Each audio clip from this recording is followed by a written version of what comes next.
cosmic Ghost Rider. Frank Castle has always been a terrifyingly determined man. Give him a gun and enough time, and he will find a way to make somebody's life miserable. But in one alternate future, Frank's story goes somewhere considerably more extreme. After Thanos destroys most of life on Earth, Frank dies and makes a deal with Mephisto. He becomes the Ghost Rider, except there's nobody left to punish. So Frank spends an absurd amount of time alone, eventually becoming the wandering spirit of vengeance we know as Cosmic Ghost Rider. Then Galactus arrives, and instead of simply fighting him, Galactus turns Frank into his herald. That gives him the power Cosmic. Now Frank Castle has the spirit of vengeance, Hellfire, his Ghost Rider abilities, and the cosmic power granted by Galactus. He's no longer hunting criminals through the streets of Earth. He's traveling through space, and eventually his path even leads him to King Thanos, the future version of the Mad Titan who has conquered the universe. The funniest part is that underneath all of this cosmic insanity, he is still Frank Castle, still armed and violent, King Thanos. King Thanos is an older version of Thanos who has already accomplished what the younger Mad Titan spent most of his life trying to achieve. He won. The universe has fallen. Civilization is gone. And Thanos has essentially conquered everything that stood in his way. What's interesting about King Thanos isn't simply his strength. It's what his existence tells us. This isn't Thanos at the beginning of his journey, still searching for a way to prove himself. This is Thanos after millions of years of victory. And when Marvel shows us this future, even the cosmic beings around him treat him as an existential threat. Eventually, King Thanos is waiting at the literal end of time. He's already accomplished his ultimate conquest, and yet he's still not satisfied.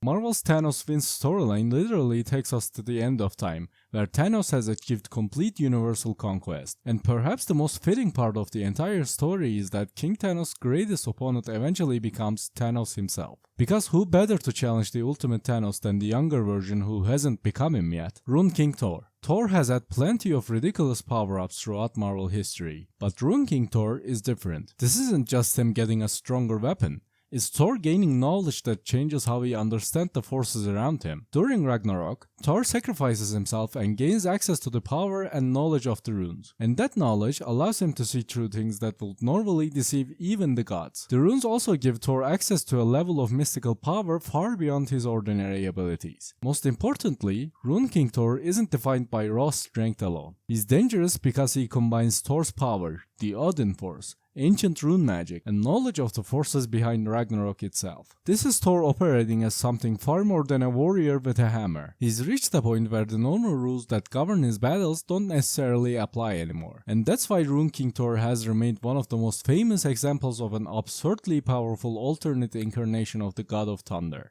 If you liked the video, a sub would be appreciated. Enjoy the video. Cosmic Immortal Hulk. The Hulk is already a character whose power is notoriously difficult to put a ceiling on. The angrier Bruce gets, the worse things become for whoever is standing in front of him. But Immortal Hulk takes the idea somewhere much more disturbing. Because in this Immortal Hulk story, that isn't really the end for Bruce Banner. The green door connects gamma radiation on Hulk's existence to the below place, creating a cycle where death and resurrection become part of the Hulk's story. And eventually, we discover something much bigger. The one below all is revealed as an aspect of the one above all, representing the destructive side of the cosmic being. And the Hulk becomes deeply connected to the cycle of creation and destruction. At this furthest point of the storyline, a future Hulk becomes a vessel through which the one below all can unleash destruction across the cosmos. So this isn't simply Hulk but stronger. It's Hulk becoming connected to something fundamentally cosmic. The physical Hulk is already difficult enough to stop. Now imagine that same concept tied to an entity representing destruction on a universal scale. At that point, you're no longer asking, can the Avengers beat Hulk? You're asking, can the universe survive what Hulk has become? Phoenix Force Wolverine.